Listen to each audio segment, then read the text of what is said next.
Merry Christmas and a Happy New Year. The Chennai Silks. Let the celebrations begin.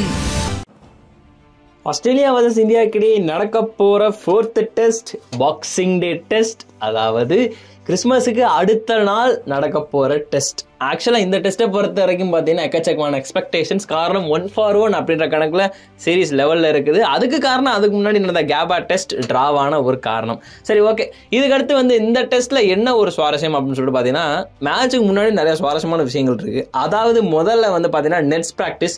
இந்த net practice அப்படின்ற பொறுத்த வரைக்கும் பார்த்தீங்கன்னா ஆரம்ப கட்ட காலத்துல இருந்து இந்தியாவுக்கு நிறைய பேரடியாக விழுந்துகிட்டு இருக்குது. ஆரம்ப டெஸ்ட்ல பார்த்தீங்கன்னா சுமன் கில்லுக்கு இதாயிருச்சு அப்படின்னு சொல்லிட்டு அவர் வெளியே போனதாக இருக்கட்டும், அதுக்கப்புறம் உள்ள வந்தாரு, அப்புறம் அவர் சரியா ஆடலை. அதுக்கடுத்து ஹிட்மேனுக்குமே அங்கே கொஞ்சம் அடிப்பட்டதாக இருக்கட்டும், கேஎல் ராகுலுக்கு கையில் எல்போ இன்ஜுரி ஆனதாக இருக்கட்டும், சர்ஃப்ராஸ் கானுக்கு அடிப்பட்டதாக இருக்கட்டும்.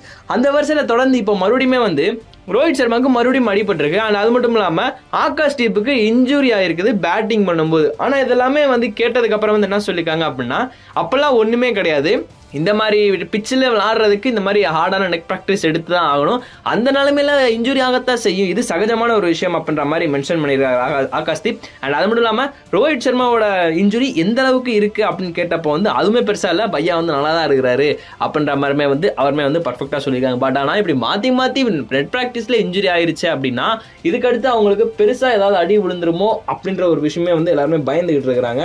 அண்ட் முக்கியமாக யாரை வேணாலும் வச்சுக்கங்க, அடி வாங்கிட்டு உட்காந்துக்கிட்டு இருங்க வச்சுக்கோங்க, ஆனால் பும்ராவை மட்டும் தயவு செஞ்சு ப்ராக்டிஸ் கூட அனுப்பாதீங்க, காம்ப்ரமைஸ் ஆகலாம் அப்படின்ற மாதிரி எல்லாருமே பேசிக்கிட்டு இருக்கிறாங்க. இப்போ மாற்றி அடி வாங்கிட்டு இருக்க போகும்போது மட்டும் கிட்டத்தட்ட கோலி நீண்ட நேரம் நெட் ப்ராக்டிஸ் பண்ணிட்டு இருந்திருக்காரா. முக்கியமாக ரிஷப் பண்ட், அதுக்கப்புறம் விராட் கோலி, ரோஹித் சர்மா, ஜெய்ஸ்வால், இவங்க எல்லாருமே நியூ பால்ல டெக்னிக்கலாகவே சரியா ஆடணும் அப்படின்ற காரணத்தினாலே நியூ பால்ல ரொம்ப நேரம் நெட் ப்ராக்டிஸ் பண்ணதாமே நியூஸ் வந்திருக்குது. ஸோ இதனாலேயே மேபி அடுத்த டெஸ்ட்ல முடிஞ்ச அளவுக்கு நியூ பாலை ஃபேஸ் பண்ணாம இந்தியா எவ்வளவு அவாய்ட் பண்ண முடியுமோ அவாய்ட் பண்ணலாம். அதாவது ஓப்பனர்கள் தவிர ஒரு 1 டவுன் சுமன் கில் கூட வச்சுக்கோங்களேன், 2 டவுன் இருக்கிற கோலி, அதுக்கப்புறம் ரிஷப் பண்ட், இவங்க லெவலுக்கு நியூ பாலுக்கு விக்கெட் விடக்கூடாது, அந்த ஃபுட்பால் ஸ்கோர் மாதிரி ஆயிடக்கூடாது அப்படின்ற மாதிரி தான் எல்லாரும் நினைச்சிட்டு இருக்காங்க.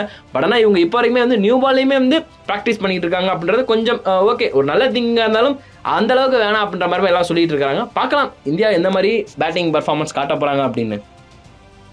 Merry Christmas and a Happy New Year. The Chennai Silks. Let the celebrations begin.